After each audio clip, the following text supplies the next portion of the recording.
السلام علیکم۔ آج کا جو ہمارا لیکچرز ہے وہ ہے کشمیری ڈرامے کا ارتقاء۔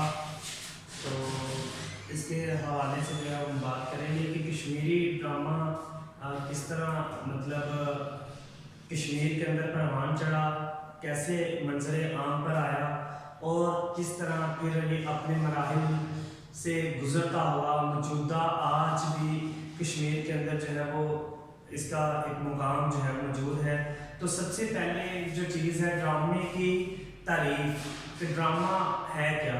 تو ڈرامے کی تعریف زندگی کے روزانہ کے معمول کو حقیقی شکل دینا ڈرامہ کہلاتا ہے۔ مطلب جو ہمارا معمول کیا ہوتا ہے، زندگی کے جو روزمرہ کے کام یا روزمرہ کی جو چیزیں جس سے ہمارا واسطہ پڑتا ہے انہیں کو ایک حقیقی شکل دینا ڈرامہ ہے۔ ڈرامہ اصل میں ہماری ایک اپنی ہی تخلیق کردہ چیز ہوتی ہے، یا معاشرے کے جو رسم و رواج ہوتے ہیں انہیں کو کیا کیا جاتا ہے، اسٹیج پہ پلے کیا جاتا ہے۔ جو معاشرے کے اندر کلچر اس وقت ہوتا ہے اس کو عکس کس کے ذریعے یا اس کا آئینہ دار کہنے تو وہ کیا ہے، ڈرامہ اس کا آئینہ دار ہے۔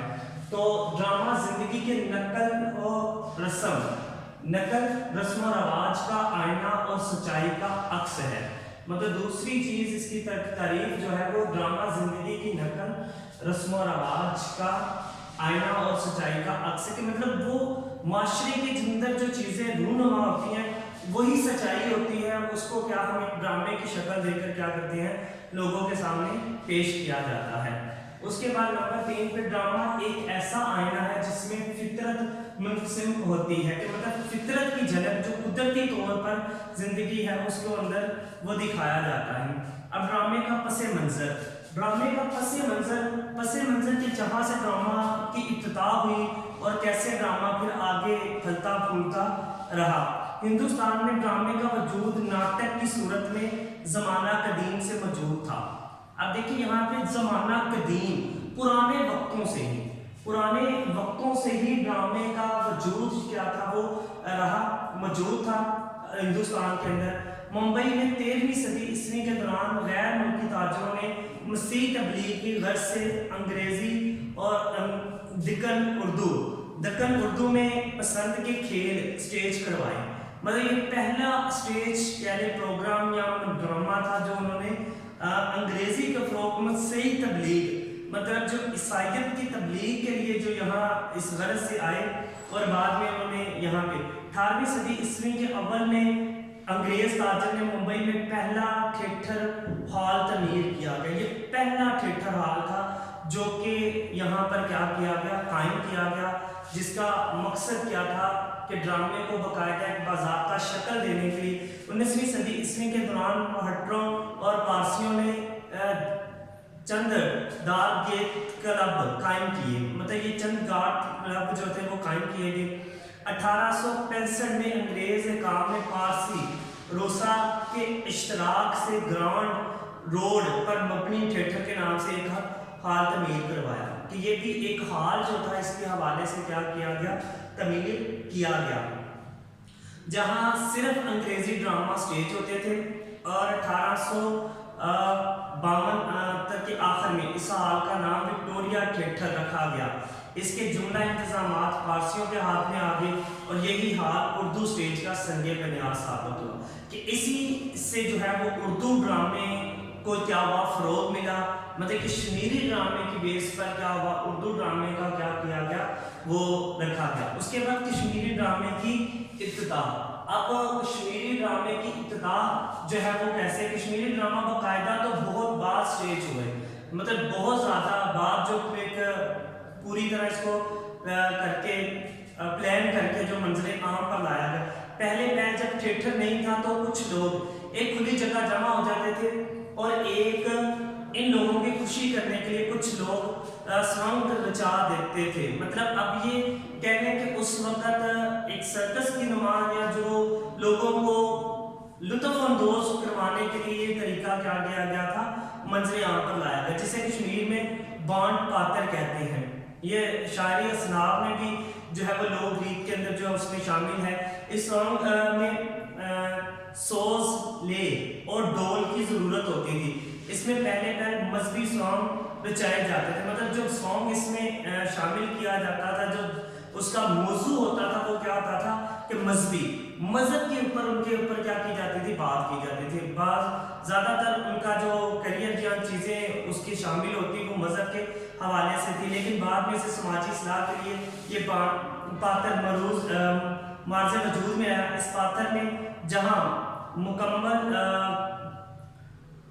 کو جاری رکھنا ہو وہاں گیت گانا شروع کیا جاتا تھا. کہ مطلب جہاں پر اپنے آپ کو آپ جاری رکھنا چاہتے تھے اپنے کام کو, تو جہاں عمل رک جائے, عمل کو جاری رکھنے کے لیے اور عمل کو روکا جائے, وہاں ایک نیا کردار وجود میں آتا. مطلب جیسے ایک کا سانگ اینڈ کیا ہے, اس کا مصرع یا اس کی بات جب کمپلیٹ ہو جاتی, اس کا کردار مکمل ہو جاتا, تو اسی کے بعد فوراً ہی اگلا کردار کیا ہوتا وہ منظر عام پہ آ جاتا. جیسے کہ ہم اسٹیج ڈرامہ کے اندر دیکھتے ہیں کہ پردے کے ساتھ پیچھے سے کیا ہوتے ہیں, کردار آنا شروع ہوتے ہیں. جس کا کردار مکمل ہوتا ہے وہ وہاں سے پیچھے کے رستے سے کیا ہو جاتا ہے, غائب ہو جاتا ہے, اور وہیں سے ایک نیا کردار کیا ہوتا ہے سامنے آ جاتا ہے, وہ نکلتا ہے اور سامنے آ جاتا ہے. تو یہاں پر بھی کچھ ایسی ہی صورتحال کے جیسے ایک کا ختم تو نیا کردار کیا ہوتا ہے وہ سامنے آ جاتا ہے, وہ پیش ہوتا ہے, جس کو سوتر دھار کہتے ہیں. تو سوتر دھار مطلب اس کو جو ہے وہ کہا جاتا ہے. اس کے بعد آ جاتا ہے زین العابدین کے عہد میں ڈرامہ. اب زین العابدین کے دور کے اندر ڈرامے کو کیا مقام حاصل ہوا, کس طرح اس نے فروغ حاصل کیا. اس کے سلطان زین العابدین کا دور کشمیری عوام کے لیے ہر پہلو سے ایک سنہری دور تھا. ہم نے پیچھے جو ہے وہ نثر کے اندر بھی بات کی کہ نثر کے اندر بھی جو ہے وہ اس کو بام عروج ملا اس کے اندر. تو اس کا عہد نثر کی ترویج کے عروج کا عہد تھا. مطلب اگر دیکھا جائے تو زین العابدین کا دور ہم نے نثر پڑھی, نثر کے اندر اگر ہم اس کے اوپر بھی بات کریں تو ہمیں ایک چیز نمایاں طور پر نظر آتی ہے کہ اس میں بھی ہم نے زین العابدین کو ایک اچھا مقام حاصل رہا نثر کے فروغ میں. تو کشمیری زبان میں ڈرامے کی ابتدا اسلامیہ ہائی اسکول میں تفریح اور صفائی کے موضوع پر اسٹیج شدہ ڈرامے سے ہوتی ہے. اب یہ کشمیری زبان میں ڈرامے کی ابتدا جو ہے حضرت زین العابدین کے دور اور اس کے بعد یہ اسلامیہ ہائی اسکول جو تھا وہاں پر جو ایک دن منعقد کیا گیا تھا وہ کیا تھا, تفریح صفائی کا دن. تو اس کے اندر جو ہے یہ موضوع پر اسٹیج ڈرامہ, یہ کشمیری زبان کا پہلا اسٹیج ڈرامہ تھا. یہ پہلا کشمیری زبان کا اسٹیج ڈرامہ تھا جس سے ابتدا ہوئی اور آگے ڈرامے کو فروغ ملا. کشمیری زبان میں یہ ڈرامہ پارسی تھیٹر کل کمپنیوں کے رد عمل کا نتیجہ تھا, جس کے لیے ایس این لکھنی, طاہر بنارسی اور آغا اشر جیسے ڈرامہ نگار لکھتے تھے. کہ اس میں ڈرامہ نگار کون کون سے تھے جنہوں نے ڈرامے کو لکھا اور اس کو منظر عام پر لائے, وہ آغا اشر, طاہر بنارسی جو ان کے نام نمایاں ہیں. اس کے بعد کشمیر میں باضابطہ ڈراموں کا آغاز 1929 میں کشمیر میں باضابطہ طور پر ڈراموں کا آغاز ہوا. یہ مکمل طور پر اب کیا تھا, ڈرامے کے لیے کام شروع کر دیا گیا, ڈرامے کو فروغ دینے کے لیے, اس کو آگے لانے کے لیے یہ باقاعدہ طور پر. تو اس کا نند لال کول کا پہلا ڈرامہ ستیہ کوٹ سچ جھوٹ رو کنڈات مندر میں سٹیج ہوا. یہ رو کنڈات جو مندر ہے اس میں سٹیج ہوا. یہ ڈرامہ ایک پرانی دیو ملائی داستان پر مبنی تھا. مطلب دیو ملائی اس کی داستان کہانی, داستان مطلب اس کے حوالے سے تھا کہ وہ کیسا تھا, کس طرح لکھتا تھا, اس نے لوگوں کے ساتھ کیا رویہ اس کی زبان زیادہ سنسکرت امیز تھی. مطلب زیادہ تر جو زبان استعمال کی گئی تھی یا جو اس میں استعمال ہوئی وہ سنسکرت تھی. اور اس کے بعد اس کا اندازہ نند لال کول نے آغا اشر کے سٹائل پر رکھا تھا. کہ مطلب یہ ڈرامہ جس انداز پہ لکھا گیا, آغا اشر کے جو ڈرامے تھے لکھنے کا جو انداز تھا, جو اس کے اندر کہانی کو بیان کرنے کا طریقہ تھا, وہ ویسا اپنایا گیا اس کو سامنے رکھ کر. 1938 میں غلام محی الدین حجنی نے گریسن گرا کسان کا گھر یہ جو ہے وہ ڈرامہ لکھا, جس کو کافی زیادہ لوگوں میں شہرت حاصل ہوئی. یہ ڈرامہ فن اور زبان کے لحاظ سے کشمیر کے ابتدائی ڈراموں میں کشمیری مزاج کے مطابق لکھا گیا. یہ ڈرامہ جاگیردارانہ نظام کی منہ بولتی تصویر